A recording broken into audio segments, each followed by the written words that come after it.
Today's video is about dog is God spelled backwards. I'm sure you've all heard of this before, and I thought it was very interesting. If you actually start thinking and pondering on this, one gets a lot of insight into the nature of God and us.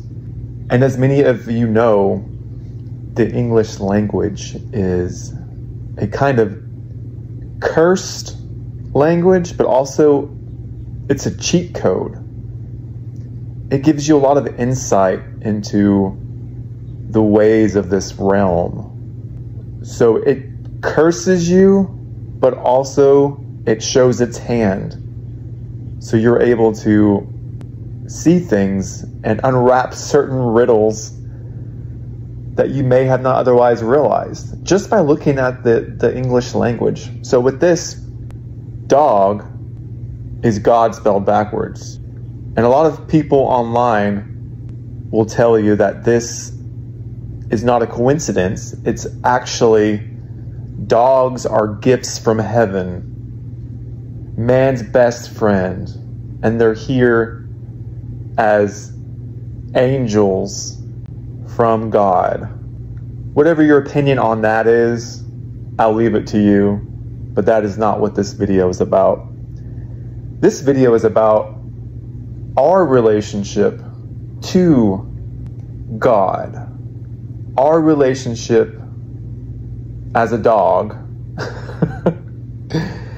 and as God is our master. If you believe in history and everything they say about that, and we didn't just spawn in here, and everything was already programmed in here, according to this realm and its historians, dogs used to be wolves. And we domesticated these animals through the process of neoteny.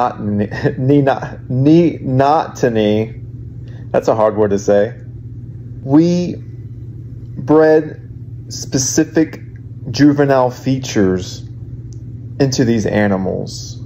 In dogs, these juvenile behaviors are physical features of puppies, like rounded heads, proportionally large eyes, short muzzles, small body sizes.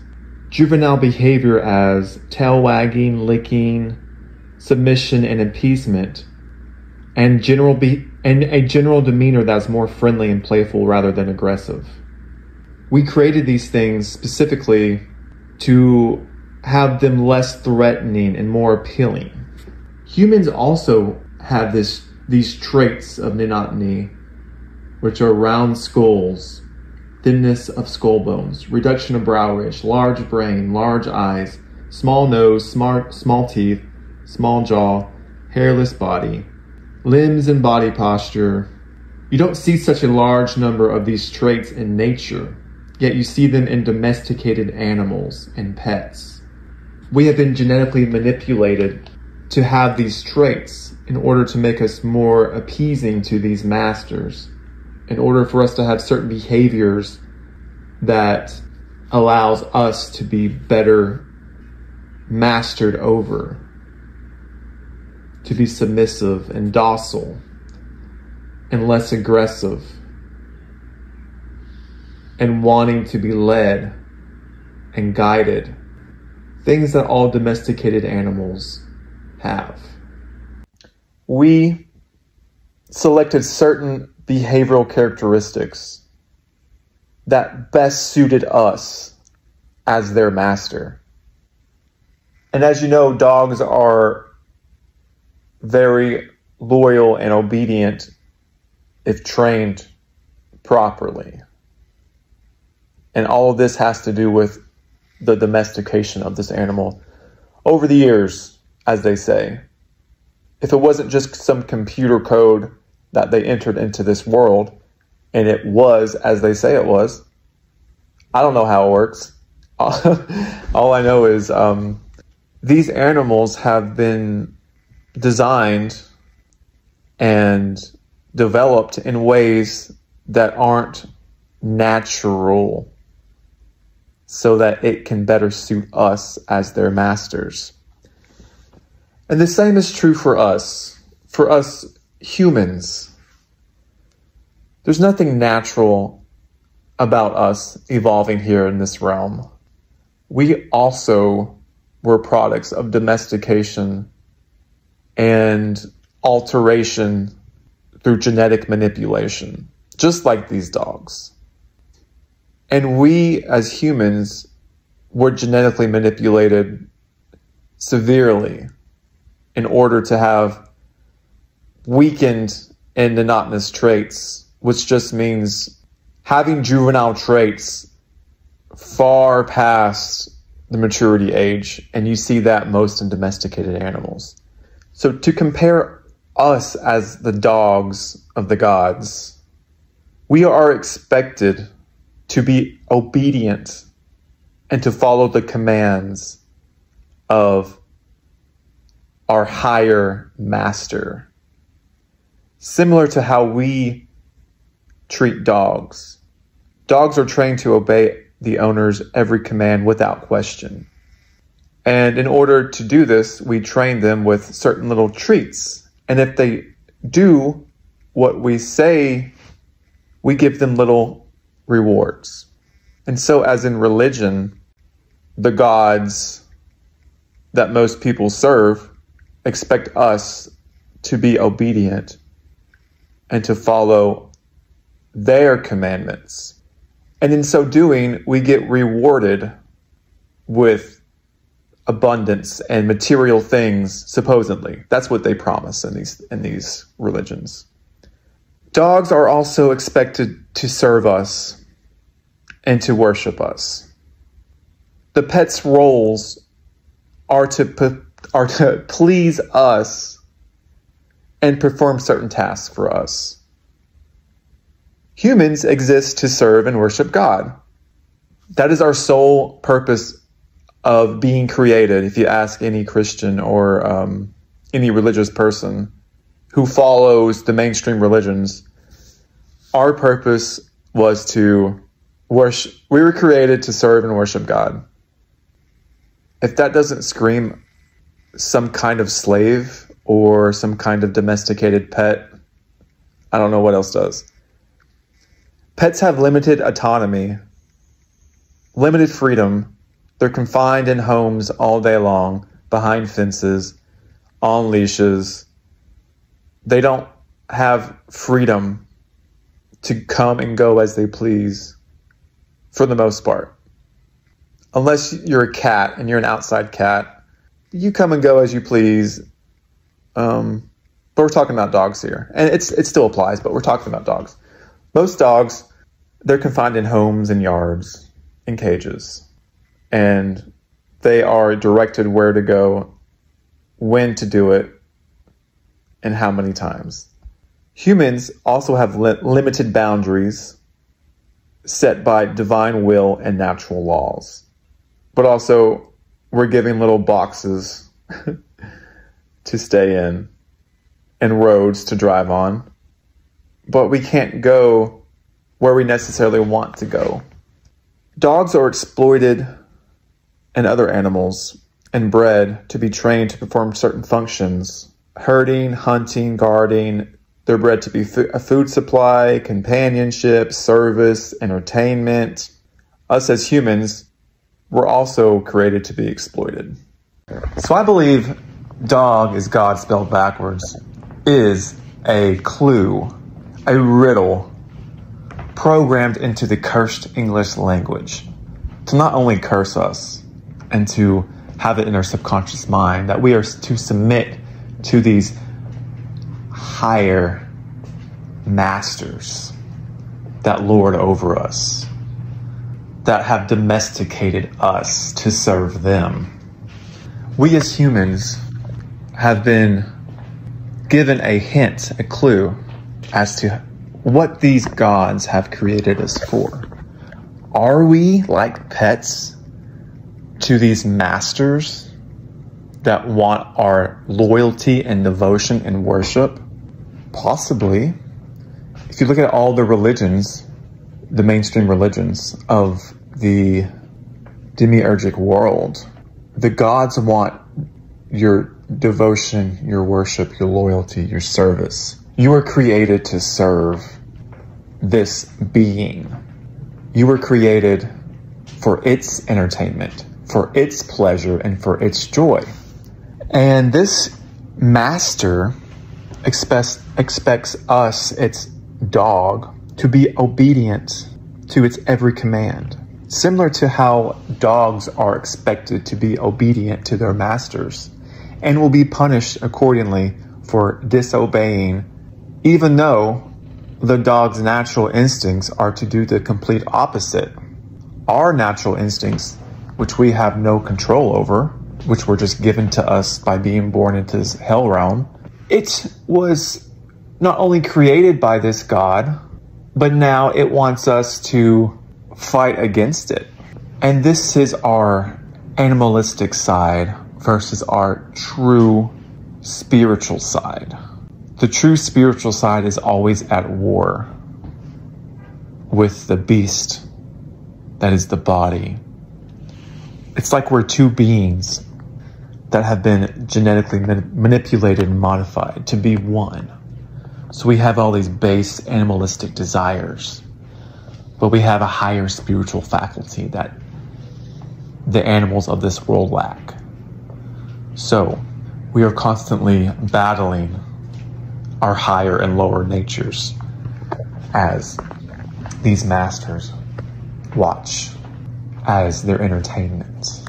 But going back to the punishment and reward system of dogs, in religion, it's taught that if we don't follow the will of God, then bad things will happen to us. We are no longer under the protection of God's will.